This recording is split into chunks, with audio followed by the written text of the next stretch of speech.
She raised her glass at Mom's birthday and said I had to move out from the house I paid for. Name's Judson Hale, 53, internal auditor. I felt the brass key in my pocket go cold when the laughter stopped. Ever been evicted by family? While serving them red velvet cake, I'd just taken the first bite of red velvet cake when Celia clinked her glass.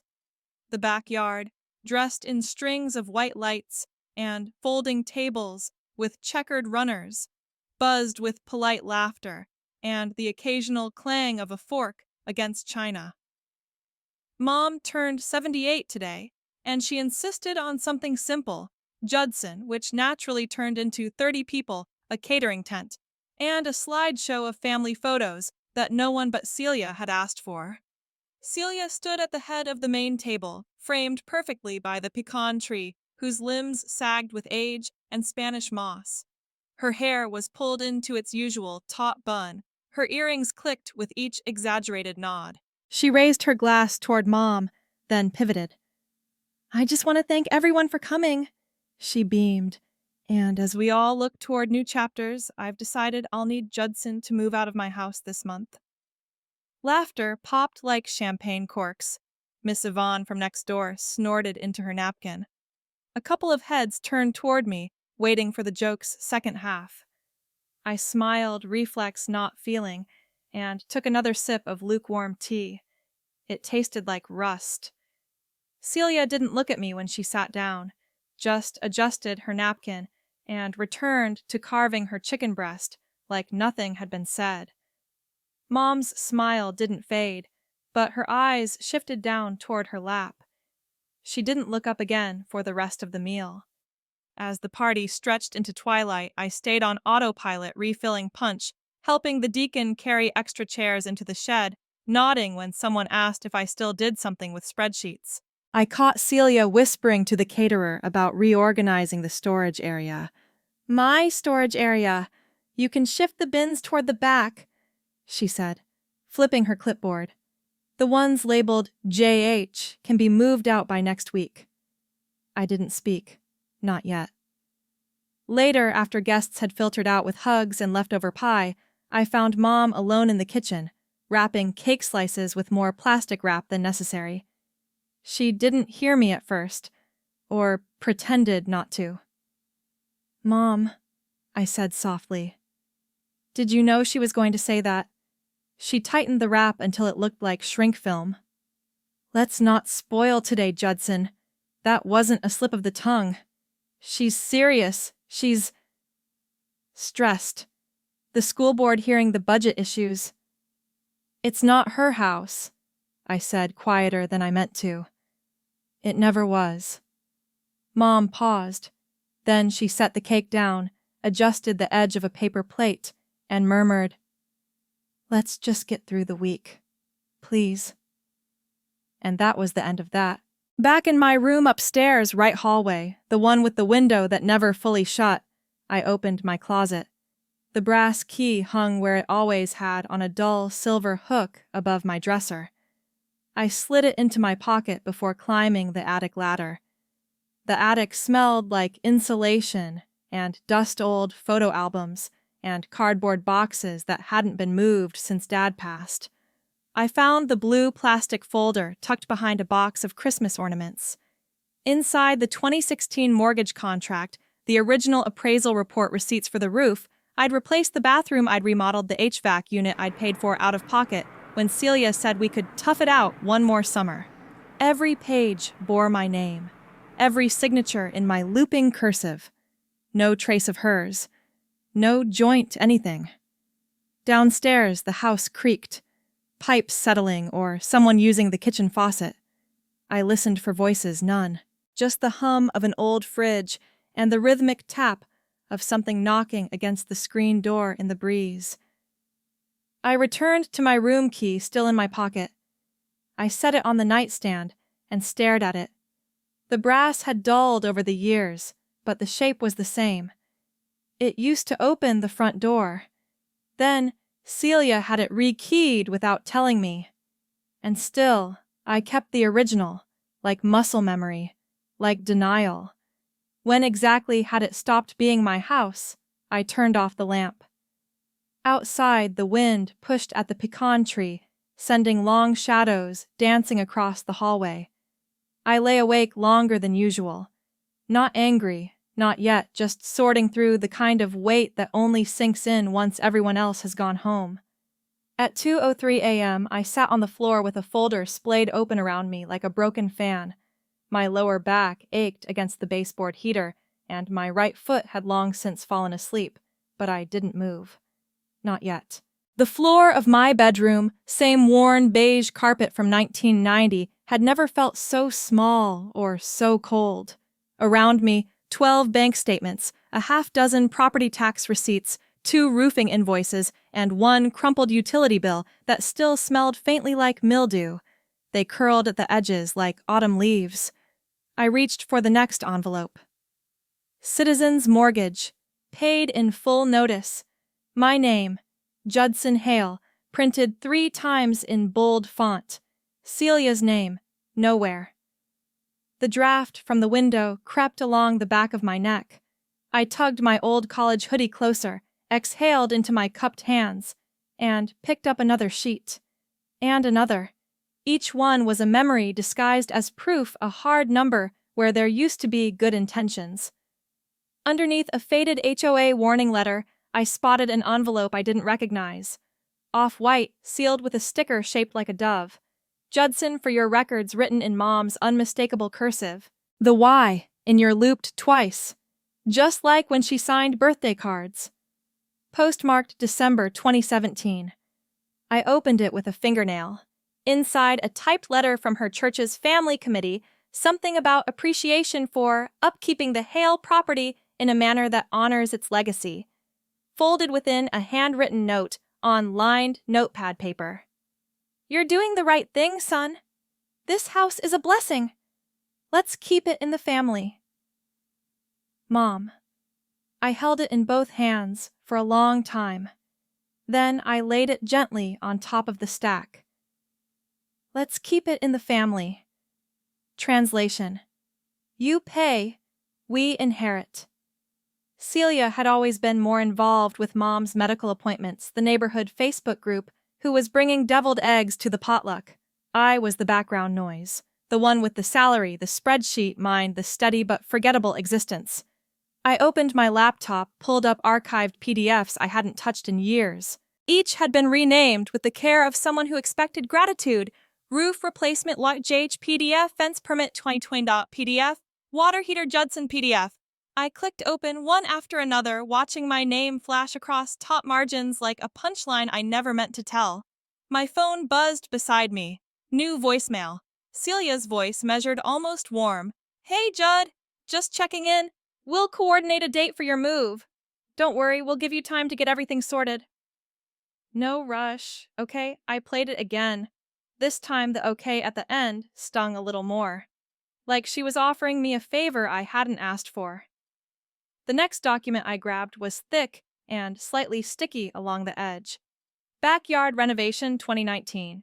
Total cost, $7,800. Scope of work, paving stones, string light installation, trellis landscape leveling, and a raised garden box for Mom's herbs. Celia had called it her vision. She had chosen the stone pattern, even picked out the Adirondack chairs that later became hers on every weekend barbecue. My name was on the invoice, my checkbook in the payment field. The contractor's signature bled through the receipt. Beneath it, I spotted one of Dad's old sticky notes, faded yellow, stuck to the back of an electric bill. It read, "Ask builder about flashing leak. Don't let it wait." Dad had always believed in fixing things early before they spread. I exhaled hard and leaned back, letting the wall absorb the weight in my chest. Silence had felt like virtue for years. I hadn't wanted to disturb the balance, hadn't wanted to be the man who took credit for being reliable. But silence, it turned out, cost more than the mortgage. I reached for the wastebasket to toss a torn envelope, but something pink caught my eye.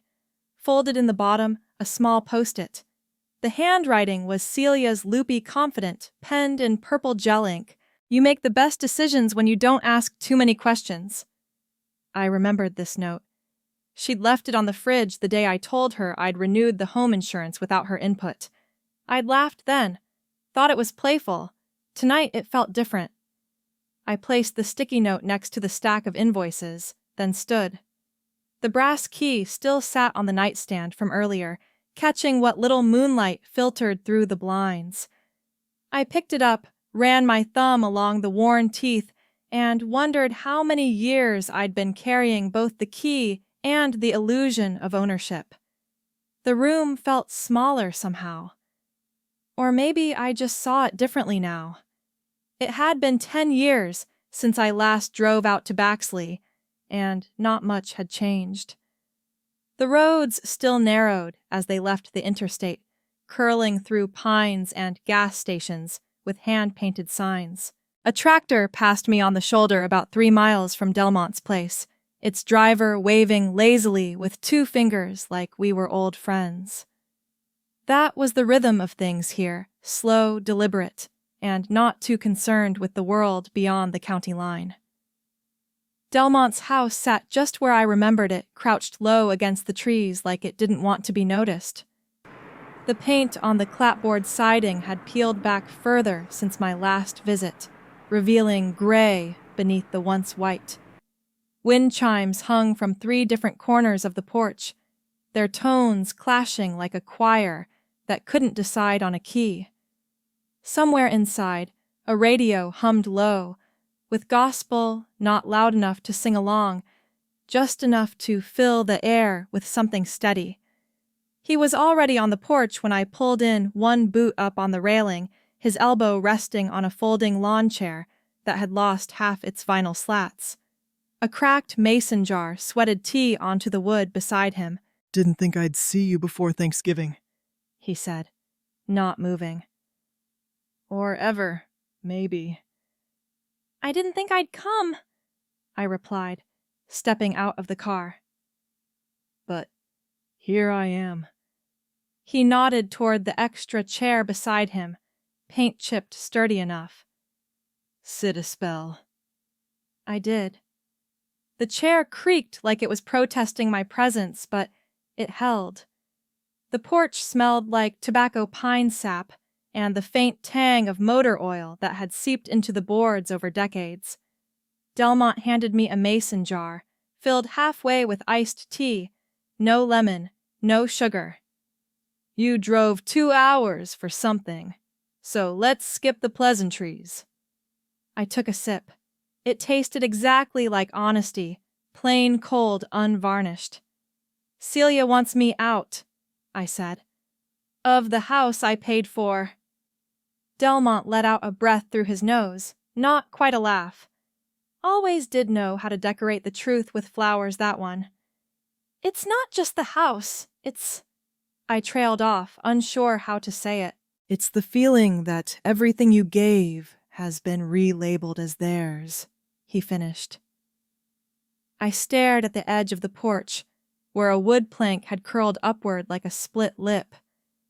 We sat like that for a while, not needing to fill the space. A pair of boys on dirt bikes passed down the road, one of them nodding toward Delmont with a lift of his chin. Delmont nodded back, like a secret handshake of rural life. Inside the screen door, a fan clicked steadily. The radio shifted songs. "Do you remember Grandpa's shop?" he asked suddenly. I blinked. Of course. He had 3 keys made when he built that house. One for him, one for your dad, one he kept just in case. He stood, slowly disappearing into the house, without explanation. I heard drawers opening. Something clanked. He returned with a small box tin dented at one corner, opened it without ceremony. Inside, resting atop a yellowing index card labeled Old Keys, was a brass key nearly identical to the one I'd kept since 2016. "This one's yours," he said, placing it in my palm. "Not for that house. For whatever comes next." I turned it over.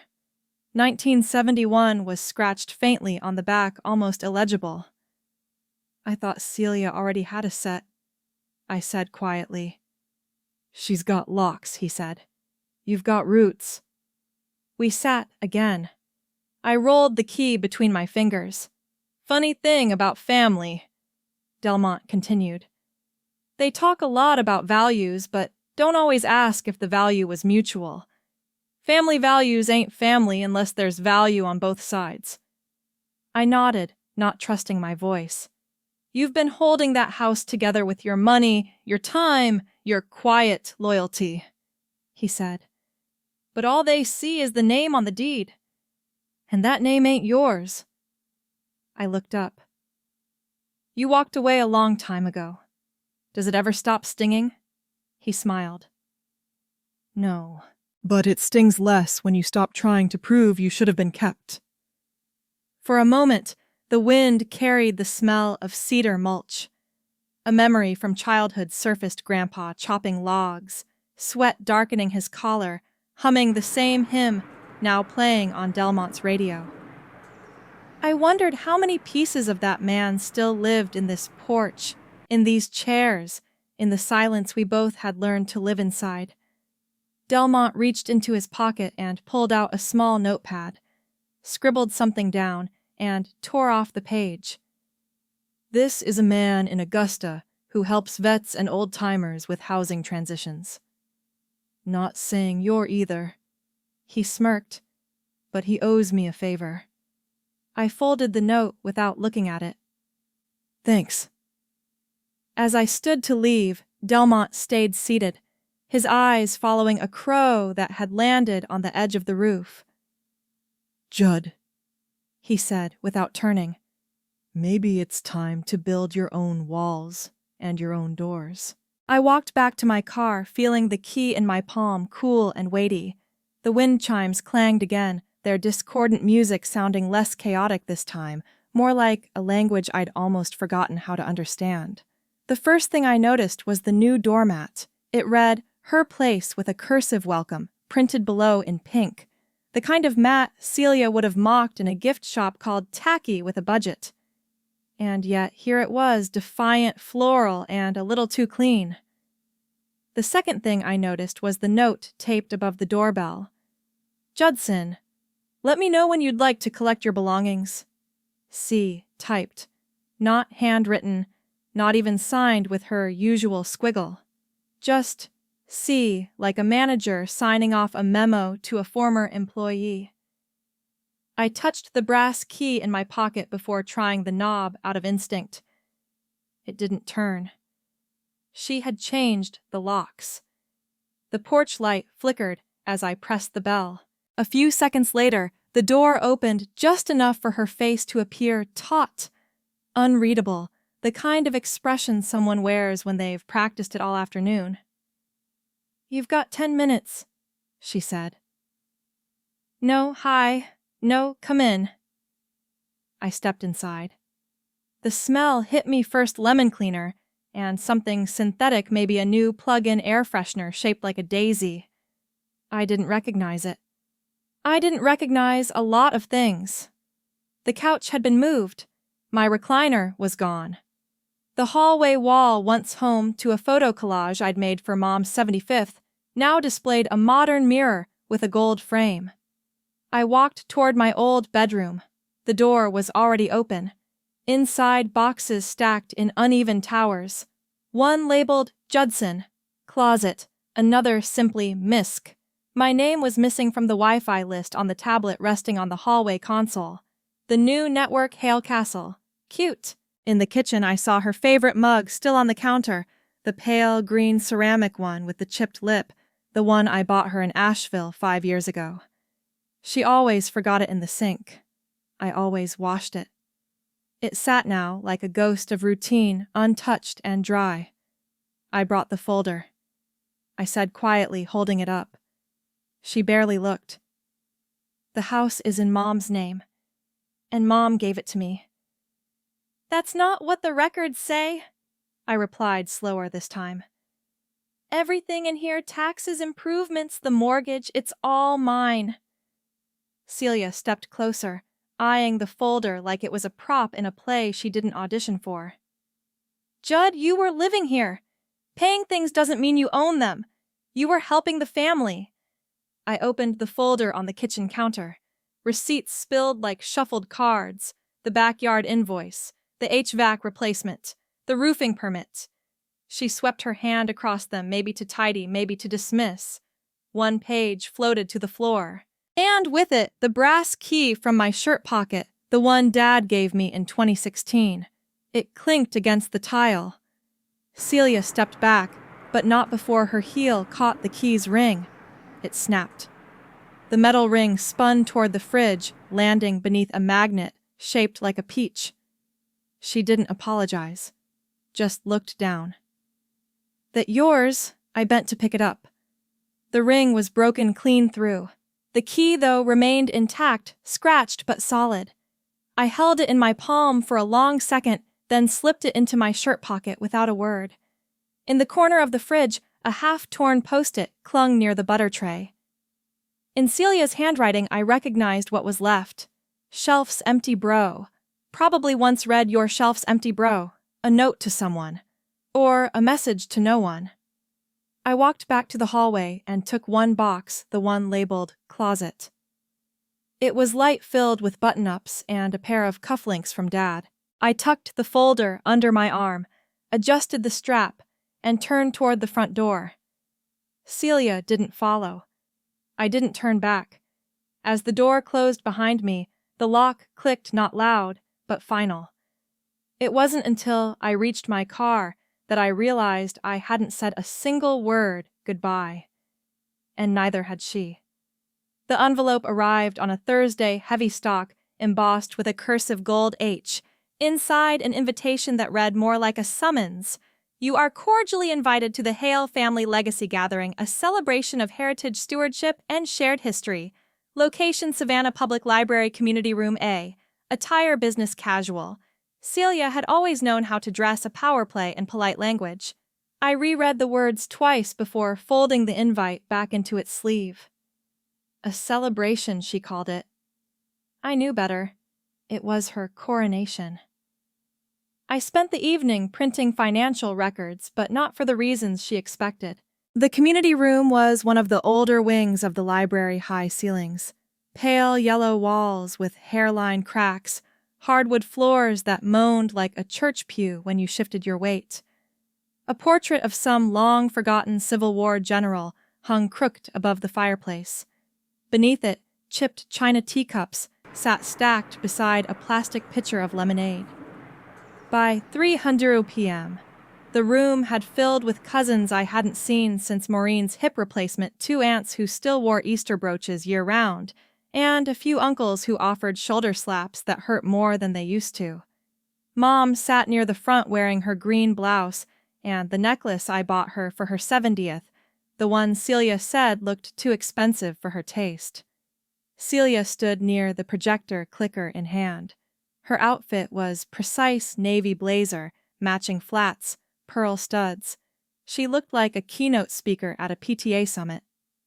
"Thank you all for coming," she began, smiling tightly. "This gathering is about recognizing the roots we share, the house that held us, the traditions we passed down, the strength of our name." The first slide showed the house. Warm light filtering through the pecans like always. The next showed the deed Mom's name embossed dated 1996. A slideshow followed holiday photos, Mom holding court at Thanksgiving, Celia organizing closets. My presence was there but muted, always in the corner holding a plate or a rake, never in the foreground.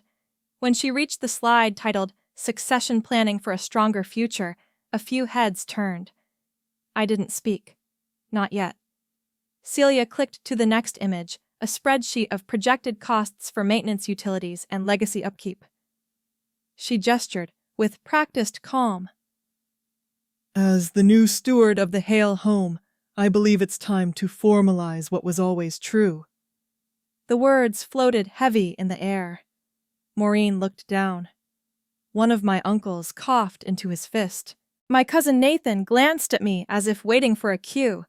Celia turned. "Judson, would you like to say a few words?" I stood nodding politely. "Sure," I said, unfolding a small folder I'd brought with me. Inside 7 tri-fold pamphlets, a few donation slips, and a letter from the IRS.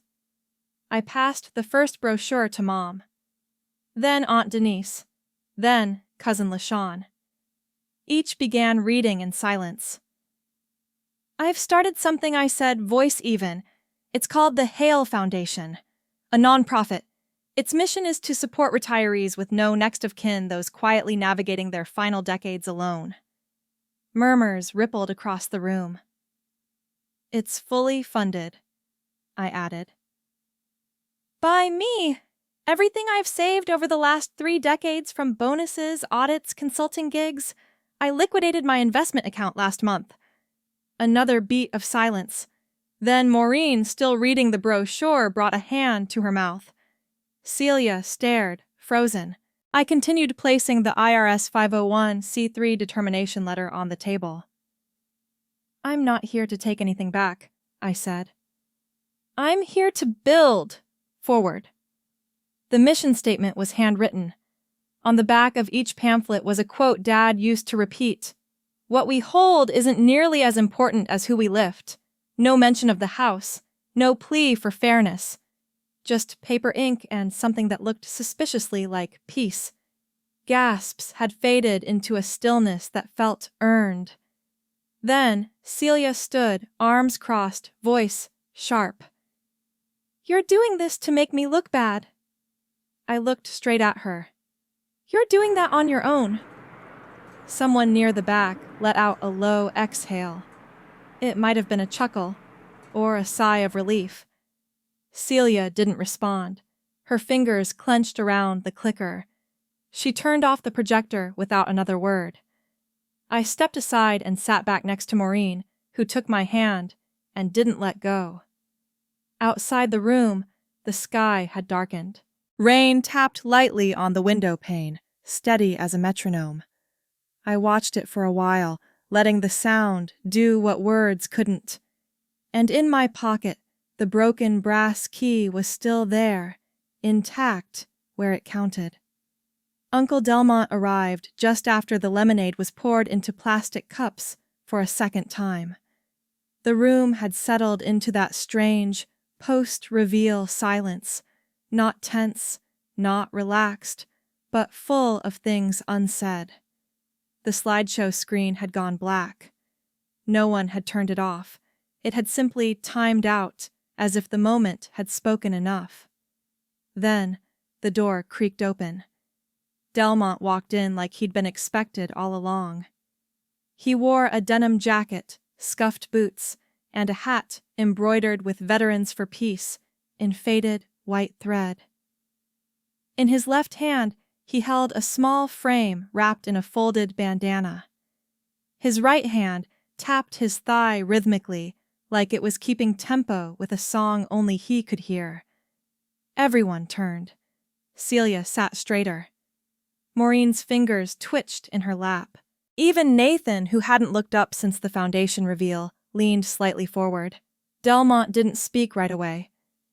He nodded at no one in particular, then placed the bundle gently on the center table just beside Celia's forgotten clicker. With care, he unwrapped the bandana and laid it flat beside the object inside. It was a photo frame, scuffed cherrywood glass slightly clouded with age. Inside a black and white photo, a man with thick forearms and suspenders, Grandpa Hale, standing beside a much younger Delmont in flannel. Between them, arms extended a brass key exchanging hands. Behind them, a row of bundled crops. The year 1973 was scribbled in ink on the bottom corner. Delmont cleared his throat, voice softer than I'd expected. "Harvest season. My last one before I shipped out." Dad said, "This ain't for what you own. This is for what you take care of." He looked around the room. He didn't mean land. He meant people. The house. The name. No one interrupted. The air had thickened, not heavy, but reverent. Delmont turned to Celia. His voice didn't rise, but it carried. "You inherited bricks." He turned to me. He inherited purpose. A breath caught in someone's throat. I couldn't tell whose. Celia blinked. Once. Then again. Her lips parted slightly as if to speak, but nothing came. Instead, she raised her hand, fingers trembling, and pressed it gently over her mouth. A tear rolled down her cheek. She didn't sob, didn't wail or storm out. She just let it happen. One tear, then another. A quiet unraveling thread by thread. No one reached out.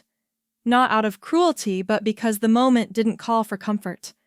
It called for stillness, for seeing. Maureen reached into her purse and pulled out a tissue, but didn't hand it over. She just held it, resting in her lap. Delmont turned the photo towards Celia, then placed it gently in front of her. The bandana folded neatly beside it like an offering. He said, We all forgot where the lock was. He remembered. Silence returned, not hollow, but full. The kind of silence that follows a hymn or a eulogy, the kind that makes you sit with yourself for a minute before speaking. I looked out the window. The afternoon light had deepened to a golden hue, casting soft halos around the dust motes in the air. Delmont's silver hair caught the light, just so glowing faintly against the backdrop of the worn wooden beams. No one moved. The clicker sat untouched. The brochures from the Hale Foundation still rested in laps and hands. The empty pitcher of lemonade had begun to sweat against the linen tablecloth. I glanced at Celia. Her eyes remained fixed on the photo. Her hand lowered from her mouth, resting now on the table's edge, fingers brushing the bandana. In that instant, nothing changed, and yet everything did. It wasn't forgiveness, not yet, but it was a beginning, and sometimes that's more than enough. It was just after 4 p.m. when I heard the knock. Not the usual rap from mail delivery or the shuffle of a volunteer checking if the printer had jammed again. This knock was soft, steady, 3 taps, pause, 2 more. A rhythm I hadn't heard since childhood, when Mom would come to our shared bedroom to say goodnight without waking Celia. Come in, I said, already knowing.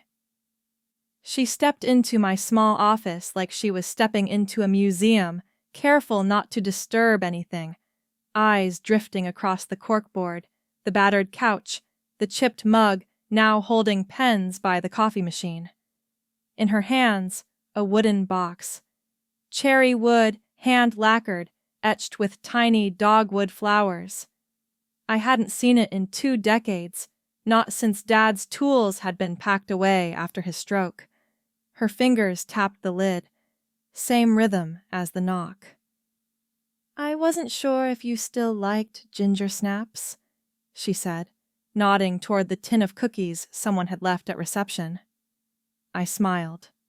I do. They just don't go well with burnt coffee. She sat across from me, setting the box gently between us.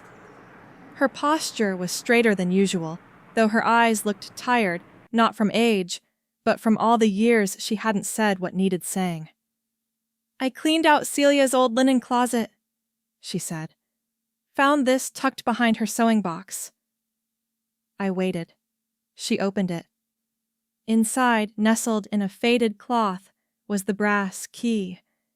The same one that had once lived on my nightstand. Only now it gleamed, newly polished, its tarnish buffed away. And, attached to it, a fresh key ring engraved simply, J.H. I had the ring redone, she said quietly. The old one snapped right. I figured, if something breaks, and you still want it, you fix it. She didn't meet my eyes when she said it. Instead, she looked around the room, the laminated calendar with notes scribbled in red ink, the stack of flyers near the door, the bulletin board with its curling thumbtacks. "You were always the one who kept it standing," she said at last. I reached for the key, turning it slowly in my palm. The weight hadn't changed, but something in its presence had. It didn't hum with ownership anymore. It simply felt returned. "I didn't do it alone," I said. "You kept showing up even when Celia—" She raised her hand. "No, that's on me too." The fluorescent light buzzed overhead. Outside, the early spring light filtered in through the frosted window, giving everything a soft blue tint. I didn't put the key in my pocket. Instead, I placed it next to the printer atop a stack of program schedules. She noticed. "That's it?" she asked, smiling gently. "For now," I said. "It belongs here more than in my jeans." Her eyes flicked to the bulletin board. One flyer caught her attention, pale green paper with bold lettering, "Financial Basics for Retirees. Learn the Tools for Independent Living. Instructor Judson Hale." "You're teaching this?" she asked, blinking. "First session's Thursday," I said. "You're signed up, by the way." A beat. Then a sound I hadn't heard in years. She laughed. Not polite laughter, not social lubricant, but a chuckle from the gut light, and startled like it caught her off guard. "Well," she said, brushing her skirt smooth. "Then I better buy a notebook." I handed her one from the drawer, navy blue spiral bound with the Hale Foundation logo stamped on the front. "First one's free," I said. She stood to leave, hand grazing the wooden box. The lid clicked softly shut. At the door, she paused. "You know your father always said you'd make a good teacher." "I just never imagined the subject," I said. "Neither did I," she replied, eyes shining not with tears, but with something gentler. Recollection, maybe. Or relief. The door closed behind her with a soft hiss. I turned back to my desk, where the key sat gleaming beside the toner cartridge. Not claimed. Not framed. Just there. And for the first time in a long time, I didn't feel like I had anything to prove. At 9:01 a.m., I clicked the tiny remote that turned on the projector. The image blinked into life behind me. Grandpa Hale on his porch sleeves rolled, holding up a brass key like a preacher with scripture. Someone had caught him mid-laugh. His eyes half squinted, his mouth open, a smear of tobacco on his thumb. The photo was grainy, a little crooked, but it made the room feel warmer. "Welcome," I said, adjusting my tie, the one Mom insisted was lucky. "This is the first session of our community course, Finance for Life." 15 retirees looked back at me, each with a plastic folder and a pen that didn't quite match the ink color inside.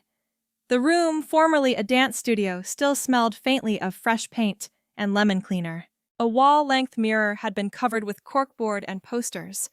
One read in block letters, "Your future isn't a mystery, just a math problem."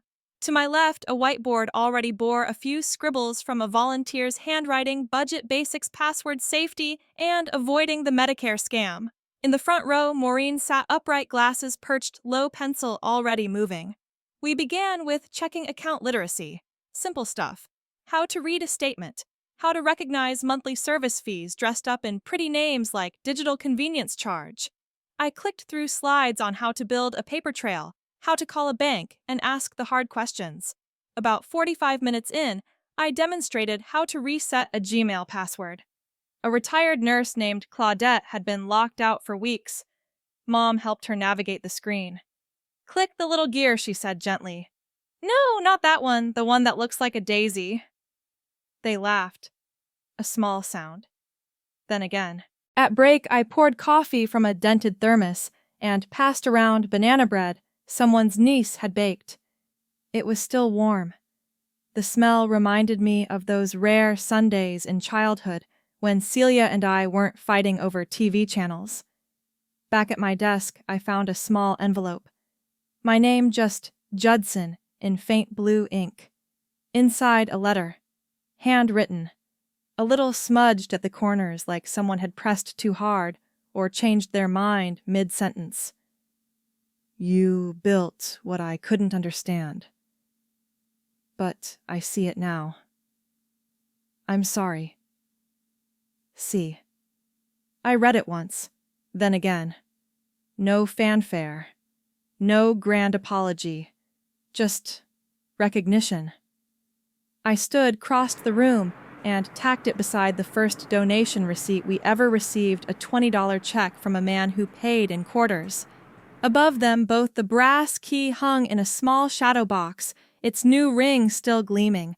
When class resumed, we reviewed budgeting for fixed incomes. Someone asked how to split a grocery bill with a roommate. Another wanted to know how to file a fraud report without owning a smartphone. We answered everything we could. The whiteboard filled up. As the room emptied at noon, one man lingered by the door. Gray jacket, careful steps, face like it had forgotten how to smile, but wanted to try. You mentioned something about wills, he asked, voice low. I nodded. Next week. Estate planning, end-of-life documentation. Nothing too scary. Just preparation. He nodded slowly. I think I'll come back for that. And next door I added there's banana bread left over. He smiled. Just a little. Might come back for that too. I turned off the projector. The photo of Grandpa faded. The brass key glinted in the quiet. Maureen handed me her completed worksheet. I still hate math, she said. You got everything right. Even the subtraction. Especially the subtraction. She smiled. Then maybe you did inherit something useful after all. I looked around the room, worn floor, hopeful air names I'd only just learned, and realized she was right. This wasn't about a house. It never was. It was about legacy. About what we leave behind when we've stopped trying to own everything. About a key that somehow had opened more than a front door. And when I locked up for the day, I didn't take it with me.